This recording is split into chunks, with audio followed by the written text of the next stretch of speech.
today's program, we continue our special series, Hearts and Minds Uplifted, a collection of short articles from the book of the same title.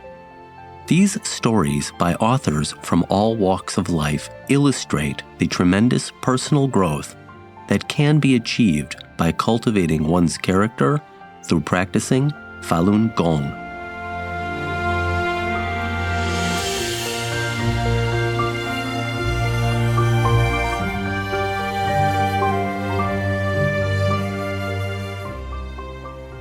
Conflicts lasting decades are resolved after family practices Falun Dafa by a Chinese practitioner in Canada. My family and I were fortunate to find Falun Dafa in 2004. During the past several years, whenever I passed by Chinatown and the university, I frequently received flyers and CDs from Dafa practitioners. Although I didn't pay much attention to them, looking at the flyers and CDs, which had obviously been made with great effort, I felt that at least these Dafa practitioners were sincere and kind. I often saw them practicing and teaching the exercises in groups in the plaza and at the university. I saw with my own eyes that people who practiced Falun Gong were all very peaceful and orderly. Everybody did a lot of work quietly. After I read articles in the Epoch Times newspaper about how many had become better and healthier people after they started practicing, I became curious and had a favorable opinion of Dafa. 3-4 years passed. Although I missed many chances to get to know Dafa, the things that practitioners did quietly planted seeds in my mind to help my family come to Dafa later on. Because I saw with my own eyes the practitioners' peacefulness and their devotion to their belief, I was empathic toward Falun Gong over its being persecuted by the Chinese Communist Party for no rational reason. Finally, I really wanted to understand what kind of belief made these practitioners so persistent and why the CCP was trying everything to persecute these kind people. Just then, I remembered the Dafa website listed on the flyers. I visited falundafa.org and downloaded the online version of Zhuan Falun. I was deeply drawn to the wonders of the book after reading just a few pages. I felt I was on a spaceship traveling into space and exploring the profound mysteries of the universe. All of a sudden, my questions about life were answered. What is good and what is evil all became clear. Black and white, truth and lies, all became crystal clear. After I was fortunate enough to become acquainted with Dafa, I didn't immediately walk onto the cultivation path. It wasn't easy for the whole family to come to practice Dafa. When I found out Zhuan Falun was such a good book, I urged my father to read it, hoping it could help him, an honest person with a bad temper. But my father knew my intention, and he always tried to avoid it. Winter came in no time. One day he insisted on going skating. I was a little worried, but my mother and I didn't want to stop him, so we let him go. Unfortunately, we got a phone call from a hospital emergency room that my father had broken his hip and needed immediate surgery. He was almost 60 years old. It was a big shock for us. My mother and I took good care of him, hoping he could recover quickly.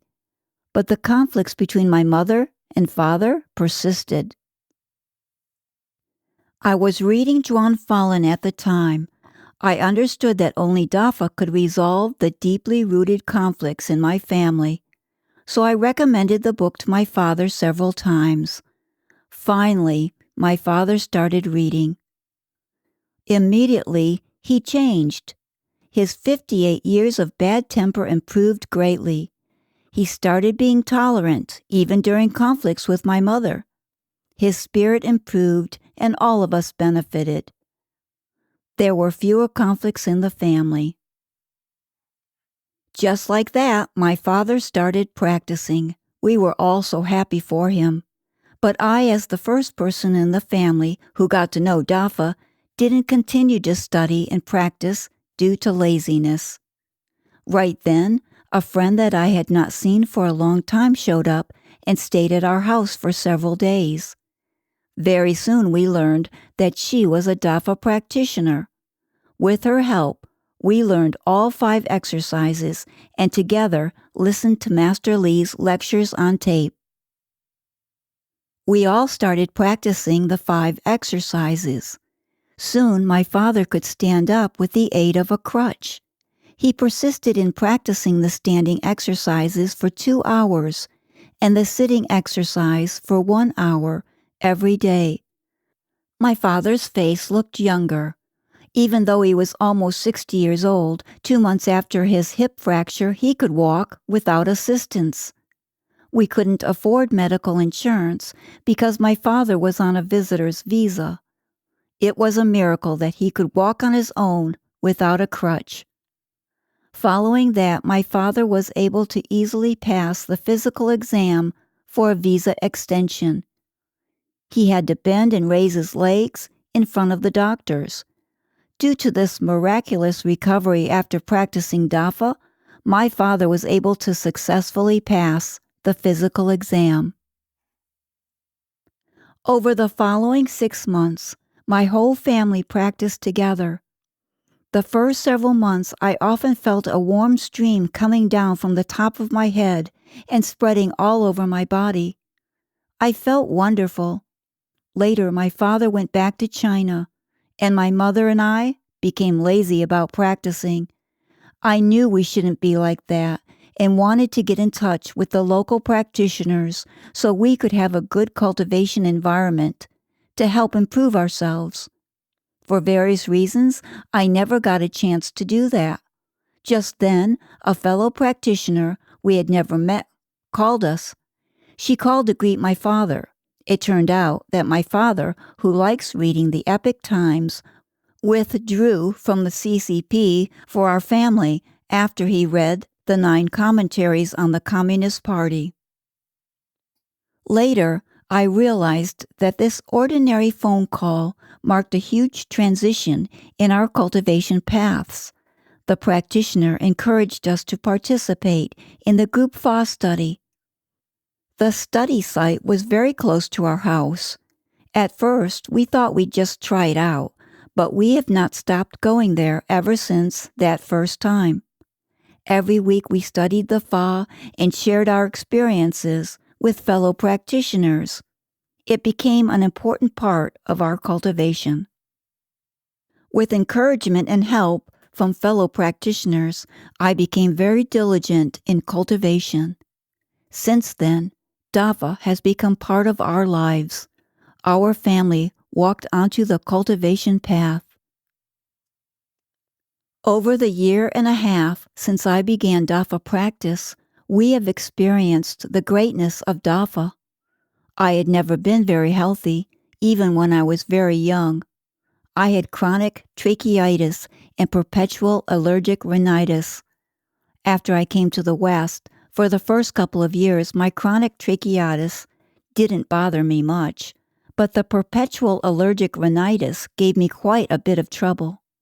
After several years, I was used to having to breathe through my mouth, particularly after I started working as an information technology professional. My resistance to diseases decreased. I frequently had a cold that lingered for weeks and months. My trachea became very susceptible because I was always breathing through my mouth. Every time I caught a cold, I coughed a lot. Plus, I was allergic to the air conditioning. I used a lot of tissues.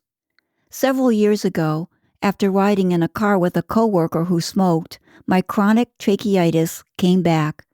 If I walked too fast, it was hard for me to catch my breath. I could hear the sound of my breathing through my trachea. Due to my dislike of Western medicine and treatment methods, I never took many medications. I only took antibiotics a couple of times, but I was afraid of having to depend on them, so I ended up throwing them away. I got used to hearing the sounds from my trachea, and I even didn't consider chronic tracheitis and perennial allergic rhinitis to be diseases. After I practiced DAFA for several months, I suddenly realized that all my symptoms had disappeared without my even noticing it. This was a clear case of the Fa principle of gaining naturally without pursuit. There are so many good things about DAFA that I can't write about all of them. DAFA helped my family dispel conflicts that had existed for decades. We all benefited from it mentally and physically. We thank Master Lee, DAFA, and all DAFA practitioners who clarify the truth and spread the Fa on every street and in every corner of the world. Some have even sacrificed their lives. Their kindness has helped countless people to benefit from Falun Dafa.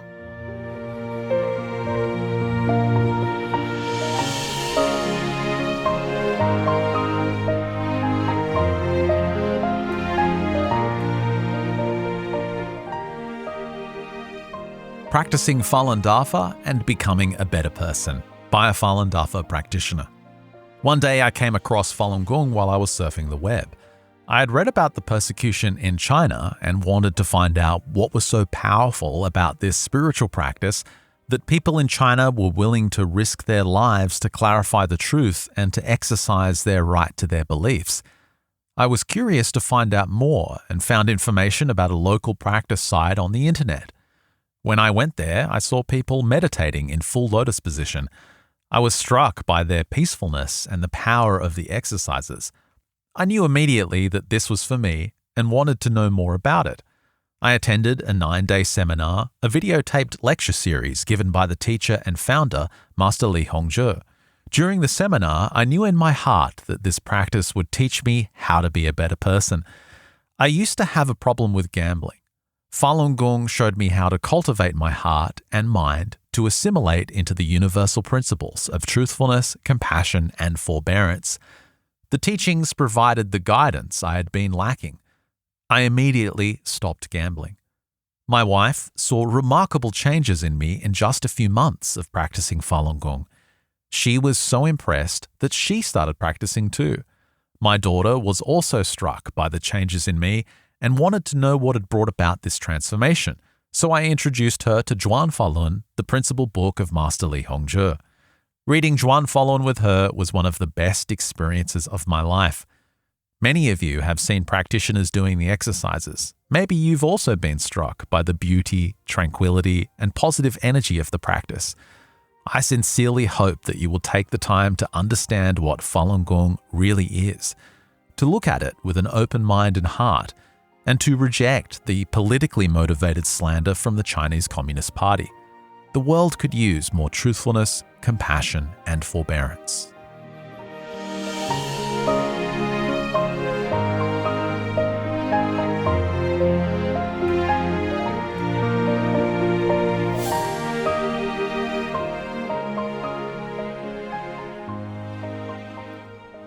Regaining the happiness I enjoyed as a child, by a practitioner in China. My father died in a car accident when I was still a first-year middle school student. He left some property behind, and all the relatives from my father's side of the family plunged into a fight for it. My mother was traumatized by what happened. After the loss of my father, the inhumanity that the family members showed toward each other in fighting for the money, along with the neighbours' bad treatment of us, had a big effect on me. I became an eccentric person, did not trust people, and worshipped money. When I was in the 3rd year of middle school, my mother remarried. My stepfather was a very honest and good-natured person, but I regarded this as cowardice. He did not worship money so much, and I considered that to be a sign of incompetence. He did not demand too much from life, and I took that as a lack of ambition. I never called him Dad, though we lived under the same roof. Our hearts were miles apart. My mother did not have any education. She was very reserved and also in very bad health. Since my childhood, we had difficulty communicating with each other. Out of vanity, I thought that she would be of no help getting me to the top in society. At school, I worried that my classmates would look down upon me if they knew my family background and would bully me. So I never took the initiative to socialize with them. Even when I said something to them, I told lies. I lived my life with a mask on. I felt like I was a stranger in this world, and I could hardly believe anyone. At night, I often cried under my quilt while I blamed everyone and complained about everything. In my head, I thought about how to end my life many times. But I wasn't reconciled to such a thought because I still wanted revenge. I still wanted the family members from my father's side to fall on their knees to beg for my mercy, though I did not know how to achieve this. I was so disturbed by such thoughts that I was not at ease for even a single moment. How I wished I could return to my childhood, when I lived happily and was carefree every day. At that time, my mum missed my dad very much, and she was not able to get along well with my stepfather. My stepfather had a child from his previous marriage. The family members from my father's side continued to harass her, and all of these conflicts worsened my mother's health. Since modern medicine could not cure her diseases, my mum turned to practicing Falun Gong. 3 months later, she was rid of all her illnesses. I was so amazed by the miraculous effect of Falun Gong on curing illnesses. Out of curiosity, I began to read the book Xuan Falun. This book is a real treasure. It opened my heart, a heart that had been sealed and covered in dust. I came to the understanding that nothing that happened in this world was accidental, that there was a causal relationship behind everything. Whether you come across a good thing or a bad thing, as long as your mind is right and you follow the principles of truthfulness, compassion, forbearance, you will elevate your character. I no longer complained, and I started to mingle with my family members. I remember that when I called my stepfather Dad for the first time, he was so excited that his eyes were shining with tears. Since then, my home has been full of laughter and joy. I am able to communicate freely and sincerely with other people again. I treat everyone, including the family members from my father's side, with a true heart, and I no longer have the thought of committing suicide. I am filled with vitality and energy. At last, I regained the happiness I had when I was a child. My old classmates, whom I had not seen for a long time, marvel at the miracles Falun Dafa has created. I wrote down my experience with the hope that whoever reads this article will experience the same miracle through practicing Falun Gong themselves.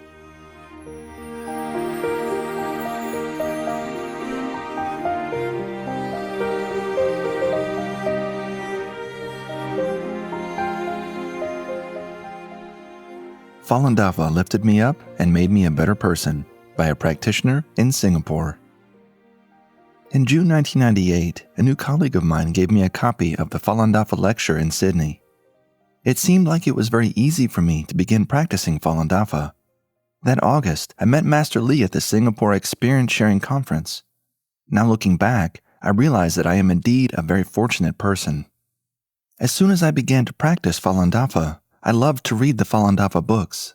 Since then, I have been constantly reading the books, which subsequently has had a positive effect on my ability to steadfastly cultivate in Dafa. In November 1998, I attended a 9-day video lecture by Master Lee, and I started to practice the 5 sets of exercises. In the beginning, I realized that my enlightenment capacity was not very good. Although I loved to read the Falun Dafa books, I could hardly remember anything afterwards, let alone understand some of the Fa and why we needed to study the Fa. Later, I went to a new practice site. With the help of other practitioners, I continued to study the Fa. I gradually began to understand the Fa, and I came to a clearer understanding of what cultivation is all about. I then realized that Xuan Falun is a book that genuinely guides people to practice cultivation. Here, I truly hope that those people who misunderstand or who don't know what Falun Dafa is could read Zhuan Falun, thus giving themselves a chance to know what it contains. What exactly is written in this book? What is Falun Dafa? Don't just follow the hearsay. One must understand the purpose and the meaning of life, and one should be responsible for one's own life. I truly hope that everyone can come to personally experience Falun Dafa. Now I shall relate some changes that I have experienced during my 3 years of cultivation. I have been transformed from a sick person to a healthy man. Before I practiced Falun Gong, I would need to go to bed before 10 p.m. every night, and when I woke up, my body would ache all over. My wife and son liked to go window shopping during the weekend. However, this was an agonizing weekend duty for me. They were enthusiastically walking around while I kept looking for a chair to sit down, and if possible, to lie down and get some rest. Now I don't feel tired all day long, and I feel very energetic. My mental health has also changed tremendously. Before I practiced Falun Gong, I just didn't know how to smile, and I hadn't smiled for many years. Happiness was a strange word to me.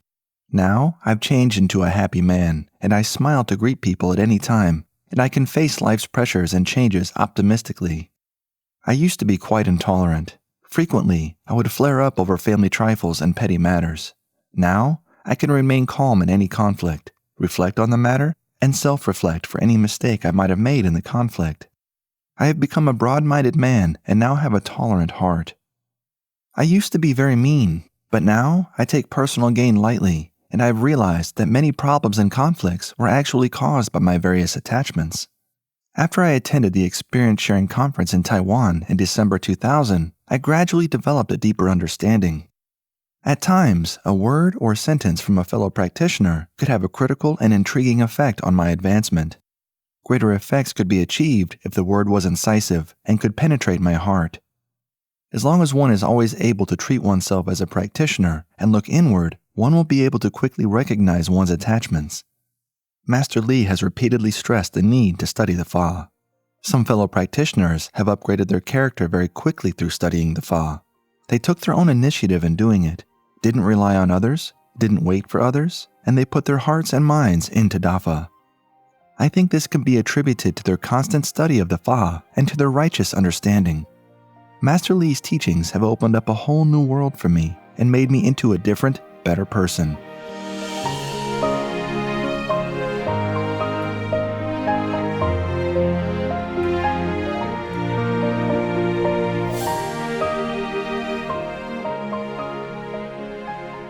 Separating the Chaff from the Pure Essence by a Western practitioner in the US. I have been a Falun Gong practitioner for a little over 1 year. I feel as if I have been going through a threshing process. So many events have happened to separate the chaff from the pure essence of who I am. I first attended a practice site in November of 1999. At first, I did not understand very much, but I kept reading and kept cultivating, and some remarkable things have happened to me. I have changed so much. Before Falun Gong, I suffered from post-traumatic stress disorder, PTSD, because I had been the victim of a very violent crime. I had difficulty sleeping. I thought I needed alcohol to fall asleep at night. Even though the man who committed this crime was tried and put in jail for the rest of his life, I lived in constant fear of being attacked. I never wanted to go home, and when I did go home, I locked myself in my bedroom. Within 2 months, I stopped therapy, and eventually all my symptoms disappeared. I am calm and serene. My energy level has increased dramatically. I am highly focused on my work, and I am very successful. I am a real estate agent and property manager. I had a roofer recommended by a friend of mine to install a new roof over a garage. I gave the roofer a deposit of half down, and he started removing the old roof the next day. The only problem was that he removed the next-door neighbour's roof, not the one I had hired him to do. Needless to say, the people storing things in the neighbour's garage were very angry.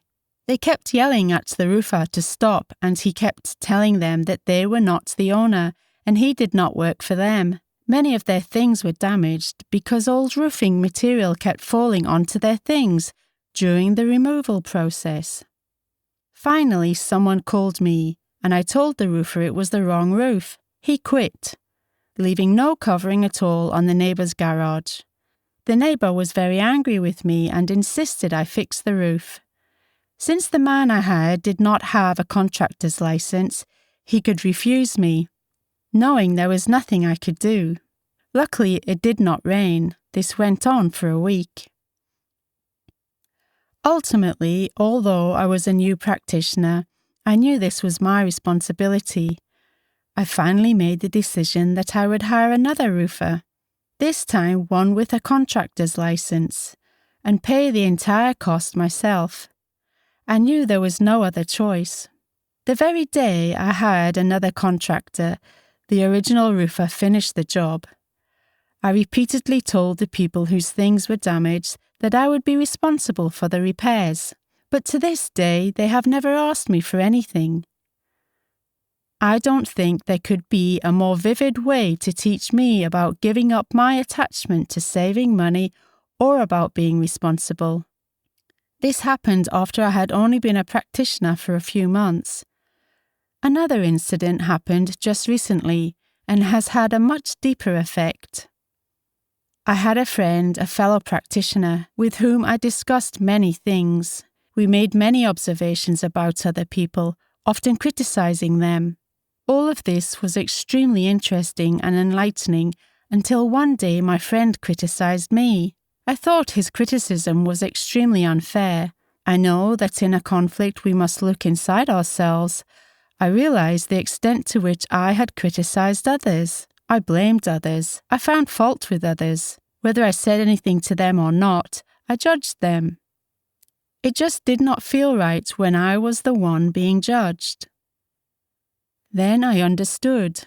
I needed to be paid back for all those times I had judged others, criticized others, and hurt others, because my motives were never pure.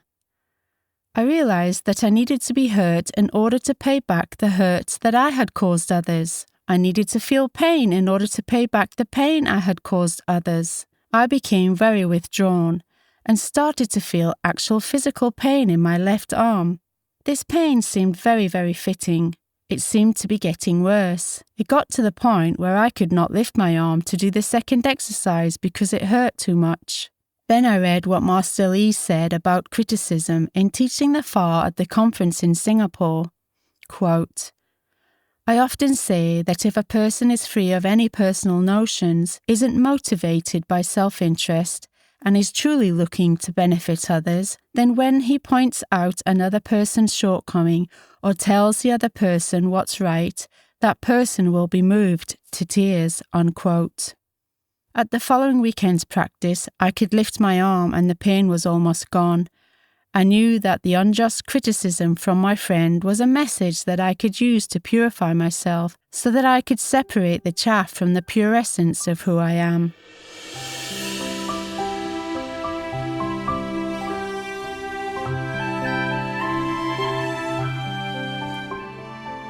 Thank you for listening to Hearts and Minds Uplifted, a special series brought to you by Minghui Radio. For more information, including news about the persecution of Falun Gong practitioners in China and experience sharing stories by practitioners around the world, please visit our website at en.minghui.org.